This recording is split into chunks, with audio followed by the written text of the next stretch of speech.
Bueno, pues buenos días a todos. Cada vez estoy más convencido de que en lo que llevo de vida como creyente, cuando más estoy aprendiendo de Dios es cuando me toca preparar alguna predicación.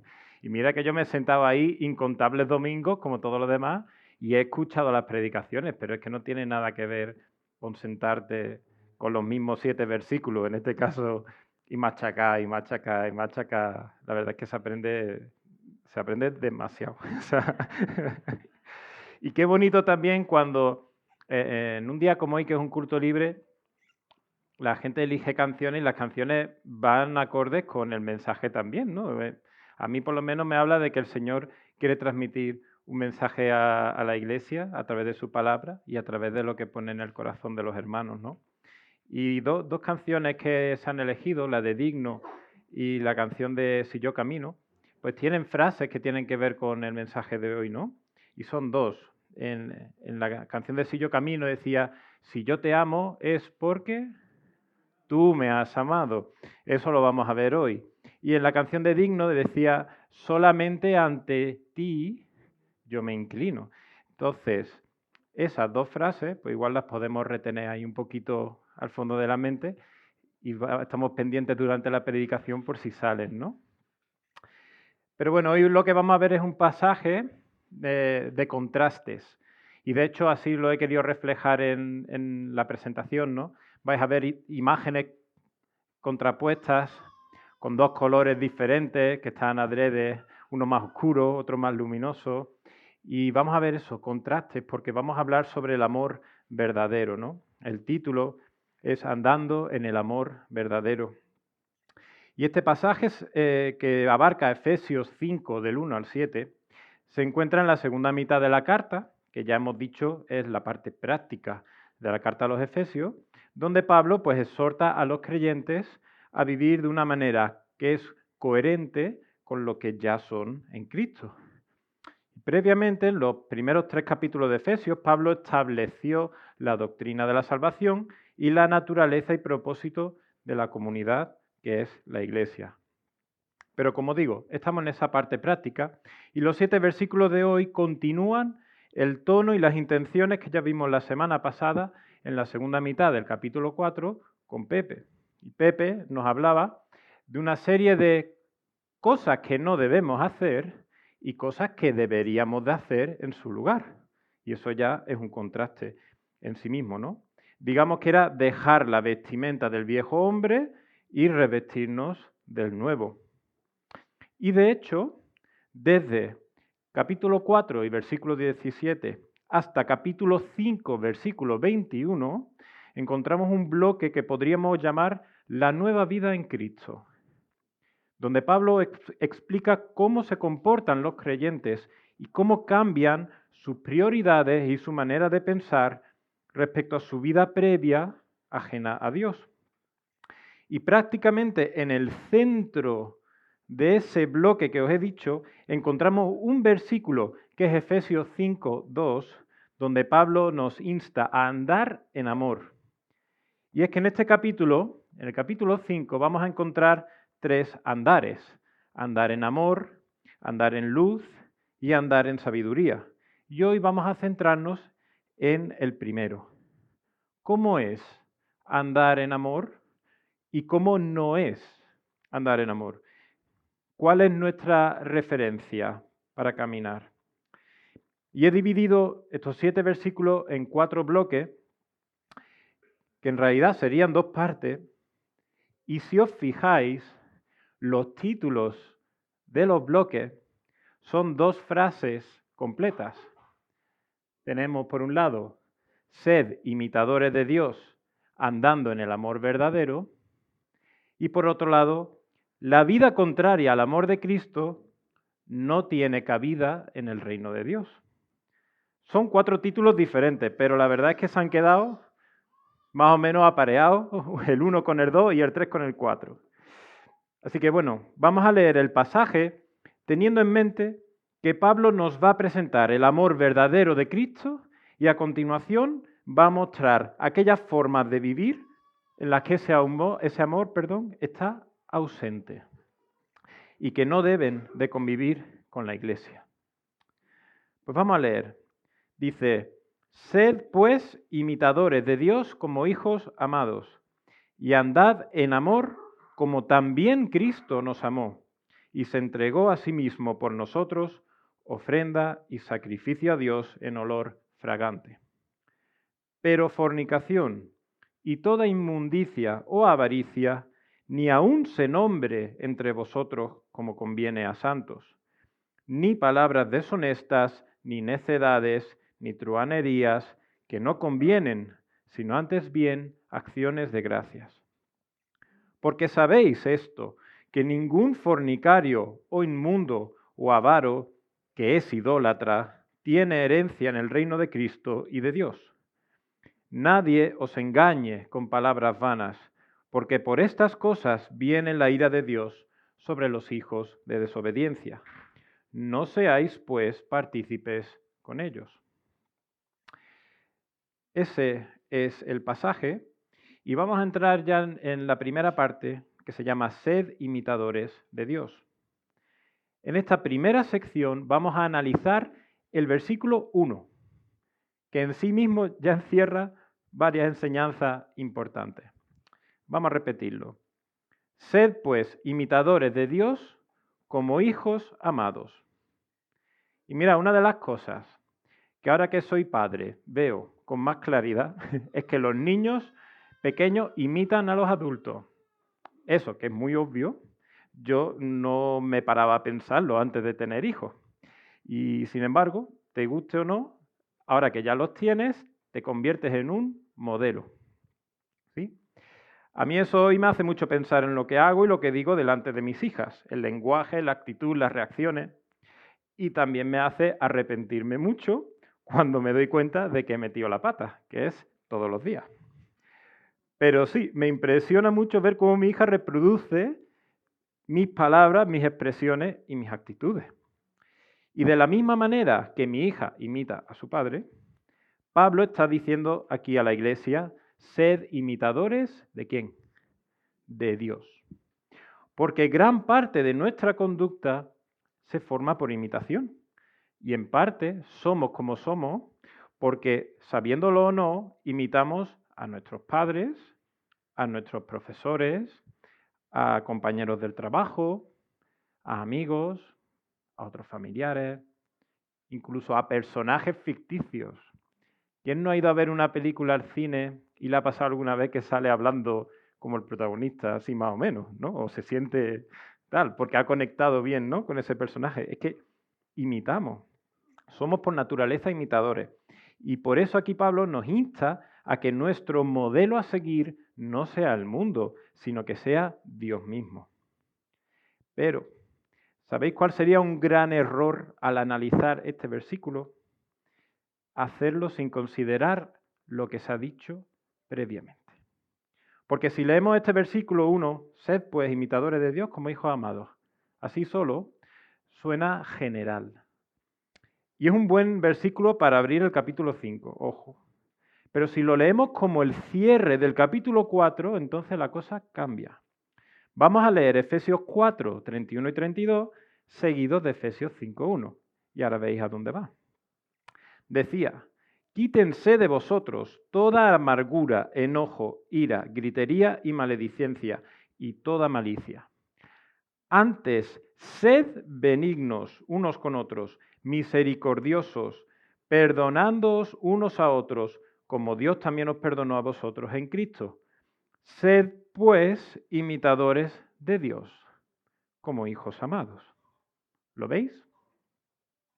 Pablo no nos manda aquí a imitar una idea abstracta de Dios. Sed imitadores de Dios, punto. No.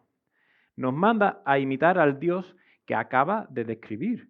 Un Dios que es benigno, que es misericordioso y que es perdonador. Y la misma idea la encontramos también en Colosenses 3, del 12 al 13, que dice, vestíos pues como escogidos de Dios, santos y amados, ¿de qué? De entrañable misericordia, de benignidad, de humildad, de mansedumbre, de paciencia, soportándoos unos a otros y perdonándoos unos a otros si alguno tuviera queja contra otro. De la manera que Cristo os perdonó, así también hacedlo vosotros. ¿Veis qué similitud entre los dos pasajes? Pues vamos a fijarnos aún más en los dos versículos, de hecho. Dice, sed pues imitadores de Dios como qué, como hijos amados. Y en Colosenses dice, vestíos pues como escogidos de Dios, santos y amados. Entonces Pablo no solo da una orden, está recordando una identidad, te está recordando quién eres, quiénes somos. Somos hijos amados. No se pierde el mensaje principal que venimos viendo en la carta de Efesios. La conducta cristiana nace de la identidad cristiana. No obedecemos para convertirnos en hijos amados. Obedecemos porque lo somos. Y se ve muy claro si le damos la vuelta al versículo 1 y decimos, como hijos amados, sed imitadores de Dios. Y eso va en regla con lo que dice Primera de Juan 4:19 y encaja con la canción que decíamos de Si yo camino. Dice, nosotros le amamos a Él porque Él nos amó primero. Es decir, que el amor recibido es el punto de partida de la obediencia. La imitación de Dios no nace ni del miedo, ni de la presión, ni del intento desesperado de estar a la altura, sino porque Él nos ha amado y nosotros queremos amarle de vuelta. Por eso cuando alguien que es creyente abraza con naturalidad formas de vida que contradicen ese carácter de Dios, lo que percibimos es una incoherencia. Porque un hijo de Dios, aunque tropieza y falla y todavía lucha con su pecado, ha recibido una nueva dirección en su vida, que es tender a parecerse a su Padre Celestial, porque se sabe amado por Él. Y es como el ejemplo, si os acordáis, que os puse sobre la jarra de agua y los vasos. El amor de Dios se derrama en nosotros, eso acaba rebosando, y por tanto el vaso que ahora rebosa deja caer agua de la misma manera que la jarra dejaba caer agua sobre el vaso, ¿no? ¿Me seguí?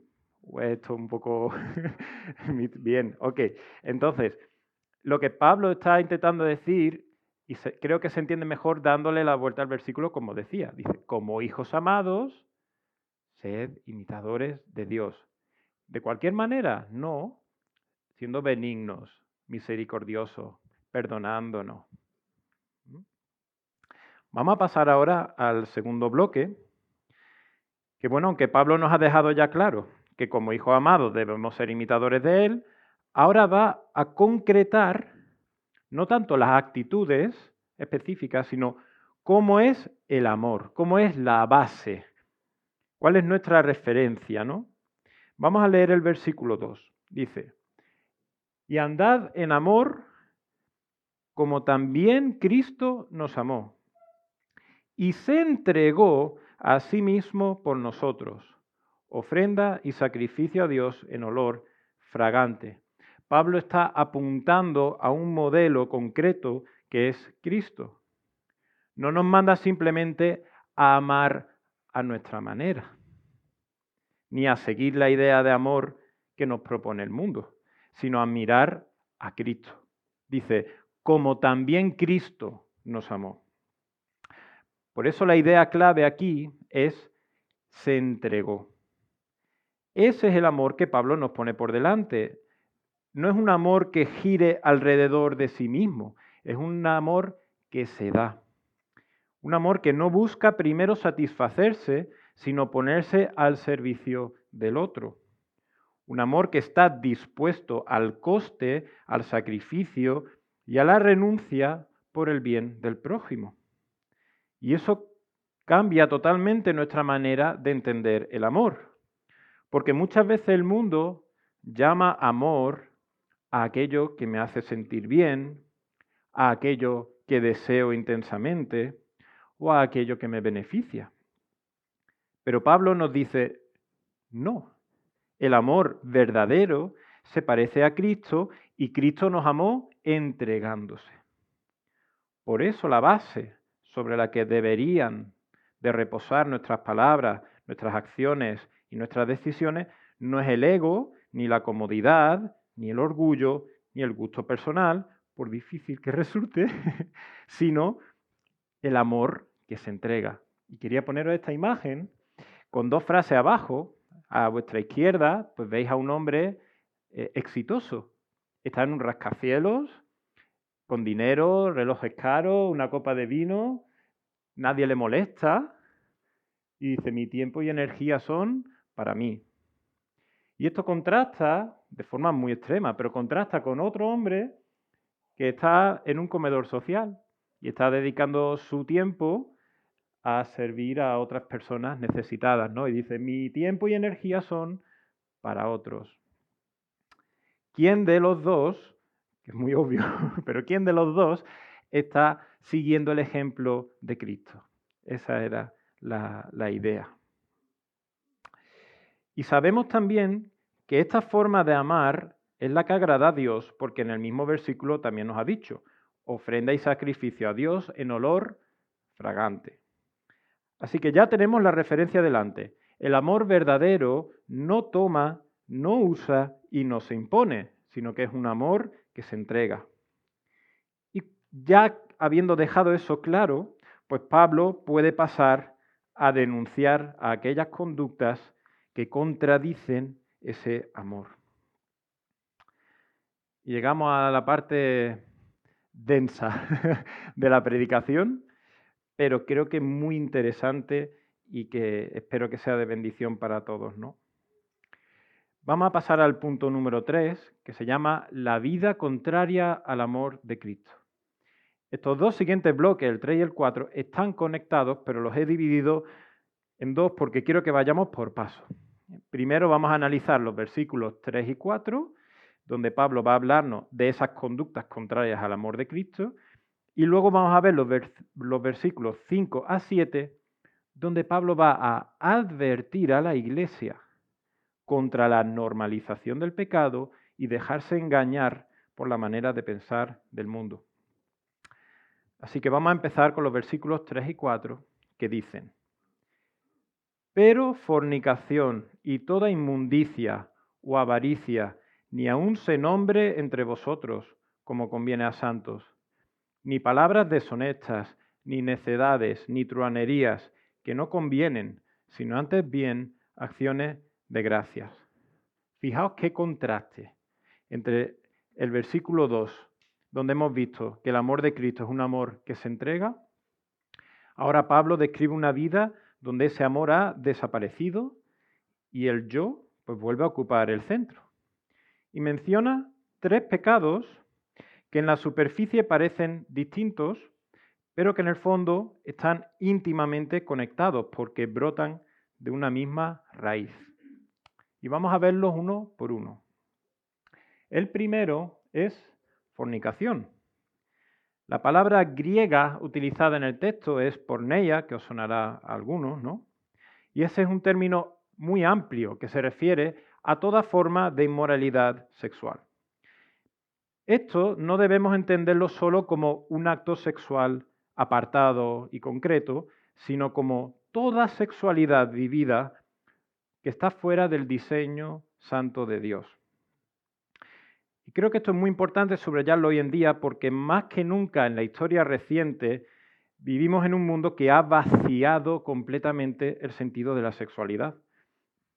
A tal punto ha llegado la corrupción y la degradación del sexo que desde hace 2 o 3 años quizás, de forma más llamativa, Internet está plagado ahora de blogs, de herramientas, de recursos, de podcasts seculares que quieren recuperar el sentido original de la sexualidad. Incluso se empieza a ver un profundo respeto hacia la moral sexual cristiana, que hace 10 años era objeto de burla. O sea, tú te estás guardando para el matrimonio, pues estás echando a perder tu vida, ¿no? Es lo que se decía hace 10 años. Ha cambiado un poco la tendencia, sobre todo para los que escuchamos más cosas en YouTube, en Internet, en podcast. Es que está cambiando de verdad la tendencia, ¿no? Pero vamos a ver dos perspectivas. Por un lado, el mundo lleva publicitando durante décadas que el sexo es simplemente un capricho biológico. Como somos fruto de la evolución, por azar y capricho resulta que esto es agradable, ¿no? Y que uno pues lo satisface como quiere y bueno, sobre esa base el sexo se ha convertido en entretenimiento y en producto. Es un juguete para el deseo personal.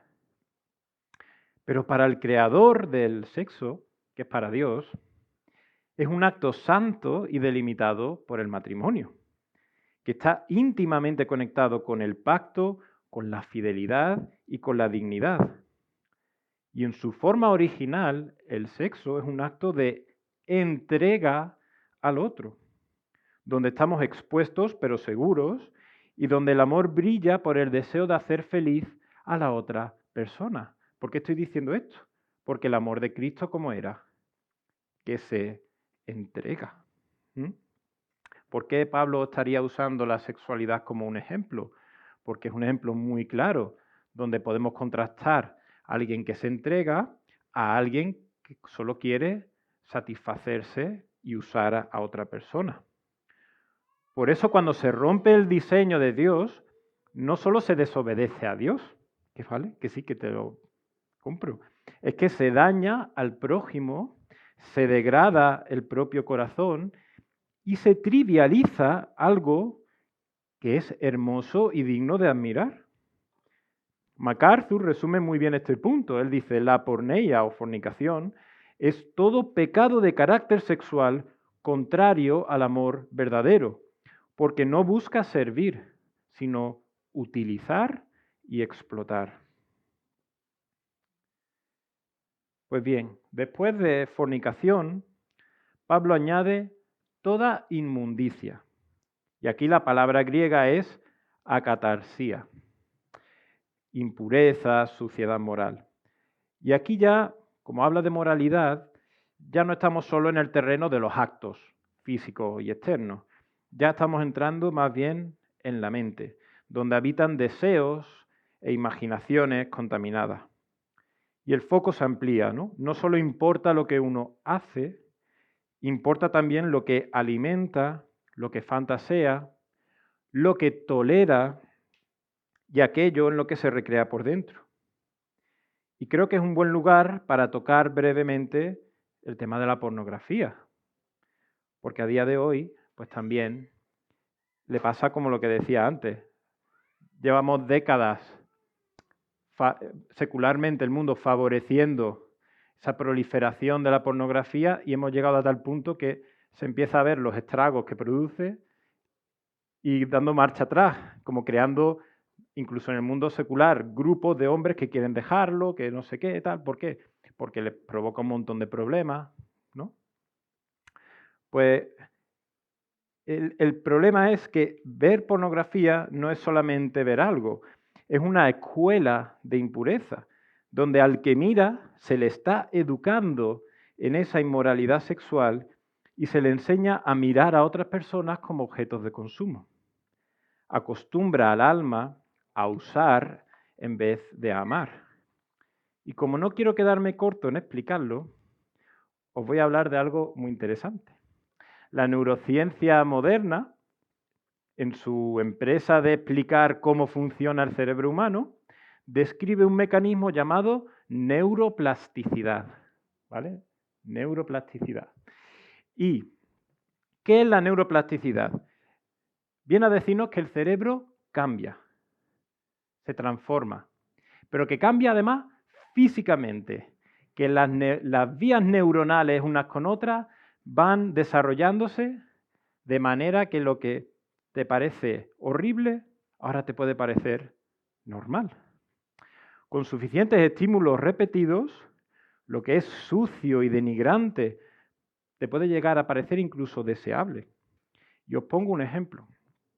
Hace poco escuchaba un podcast cristiano donde se entrevistó a una chica que había salido de la prostitución. Es un historión.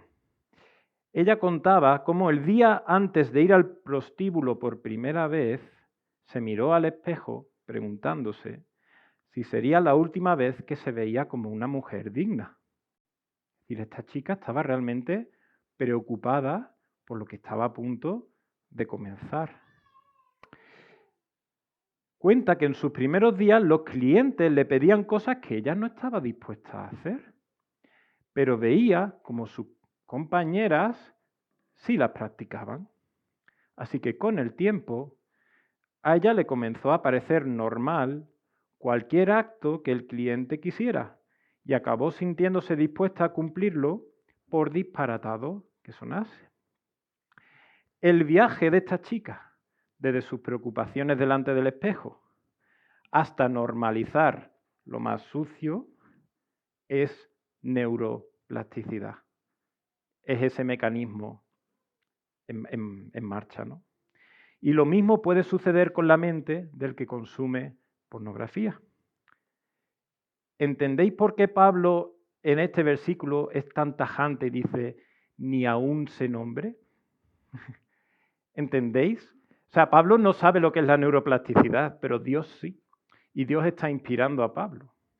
Por eso le está diciendo, ni aún se nombre.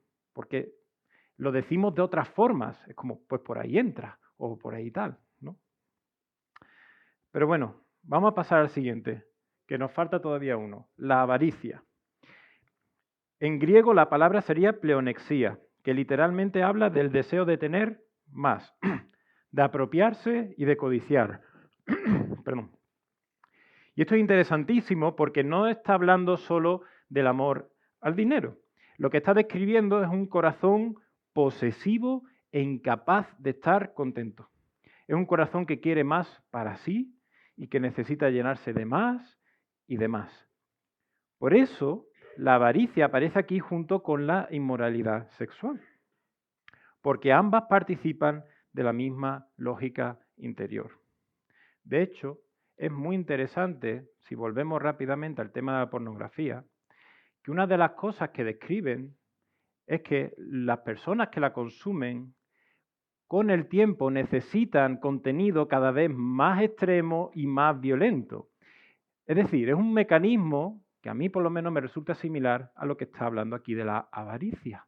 Quiero más y más y más. La avaricia es inseparable de la inmundicia, porque toda la inmoralidad sexual es una expresión de una voluntad que en el fondo es egoísta, que se gratifica a sí misma y que es egocéntrica.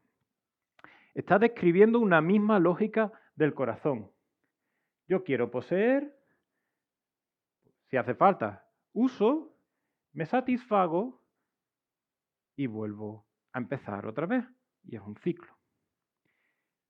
Por eso el contraste con Cristo es tan fuerte, porque Cristo se entregó, pero la avaricia, en cambio, se apropia.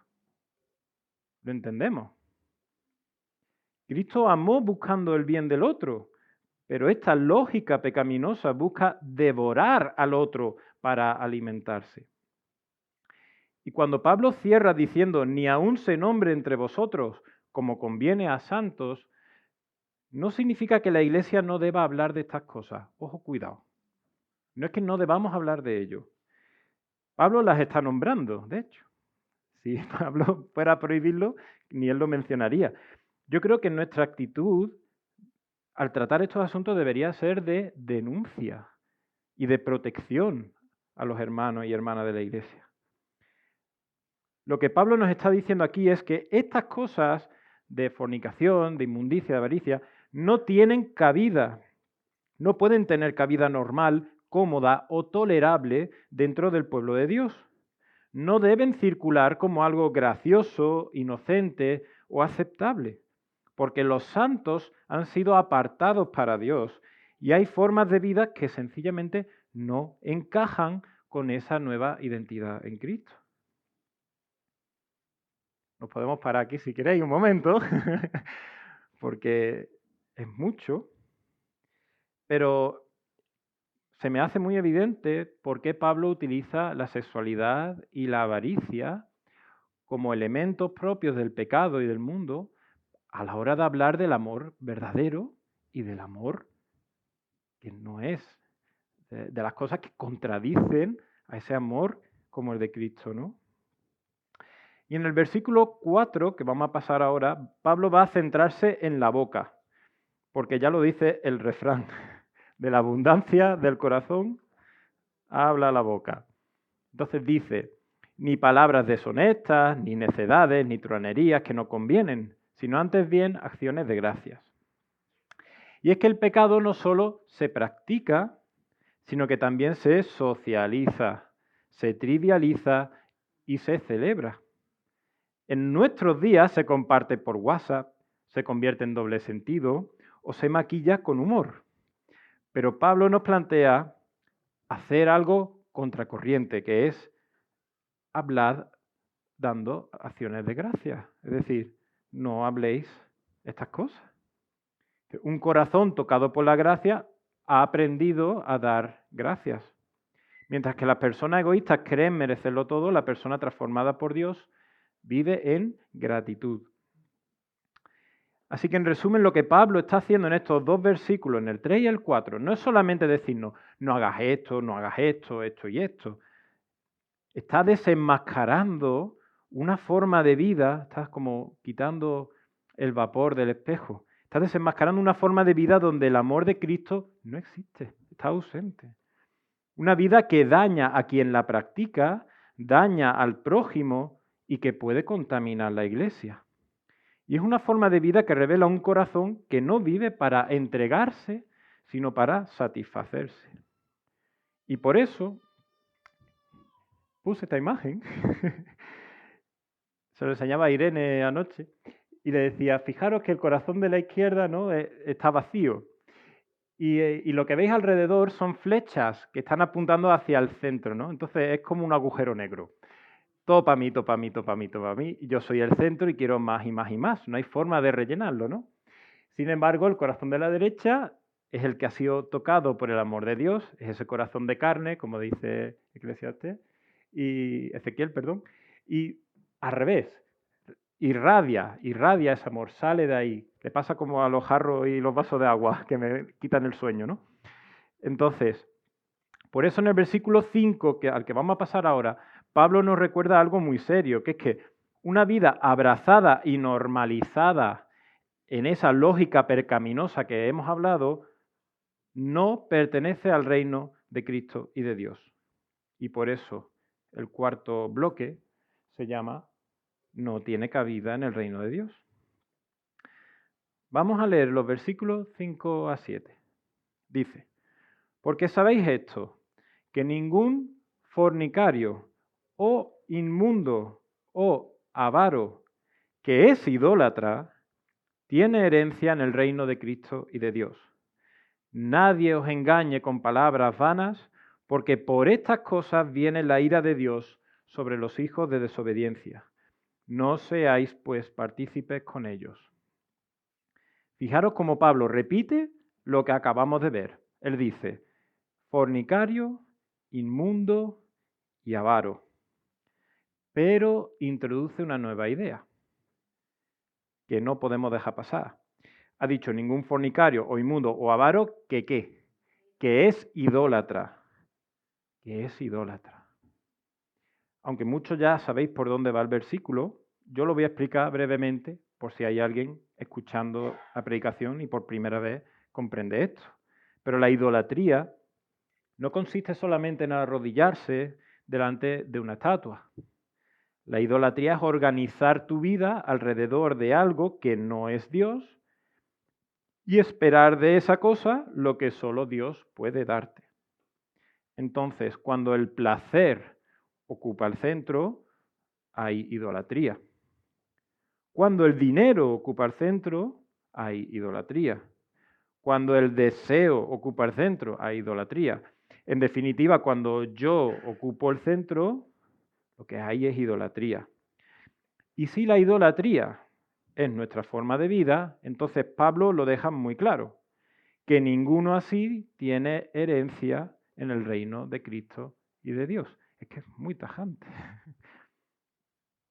Ahora, un matiz importante, y ya lo he mencionado al principio de la predicación. Esto no significa que un creyente genuino nunca tropiece o que los hijos de Dios son perfectos. La persona que por la gracia y obra de Cristo es hijo o hija de Dios, falla, lucha y batalla con el pecado. Eso es verdad. Pero una cosa es tropezar, arrepentirse y seguir peleando, y otra muy distinta es abrazar la forma esa de vida pecaminosa, justificarla, instalarse en ella y hacer las paces con ella. En este último caso, no se ve un reconocimiento del mal y el pecado, no hay arrepentimiento. Lo que predomina es la idolatría que acabamos de mencionar. Yo utilizo a otra persona, me parece bien, ahora ¿dónde está la siguiente, no? Es una forma de vivir, es una forma de pensar. Entonces, ¿veis cómo son dos posturas irreconciliables sin el Evangelio? El reino de Cristo no está gobernado por la codicia ni por la impureza, está gobernado por el amor santo del Rey que se entregó. Cualquier persona idólatra que es fornicaria, inmunda o avara, no puede entrar en ese reino. Por eso es tan importante el Evangelio, ¿no? Y la Iglesia, como santa y apartada, no solo debe mostrar una vida diferente a esa, sino también debe guardarse y protegerse. Por eso Pablo dice, nadie os engañe con palabras vanas. ¿Qué palabras vanas? Pues no pasa nada, todo el mundo lo hace, no hay que exagerar. Si es solo un chiste, es una necesidad. Ya sabemos que la estrategia más eficaz del diablo, ¿cuál es? Convencernos de que el pecado no es pecado. Esa es su estrategia más eficaz. Por tanto, por más que se maquille o se intente normalizar, el pecado sigue siendo pecado. Porque por estas cosas viene la ira de Dios sobre los hijos de desobediencia. Y ya terminando, ¿cuál es la conclusión final de Pablo? Pues que no seáis partícipes con ellos. No os dejéis engañar y acabéis haciendo lo que ellos hacen.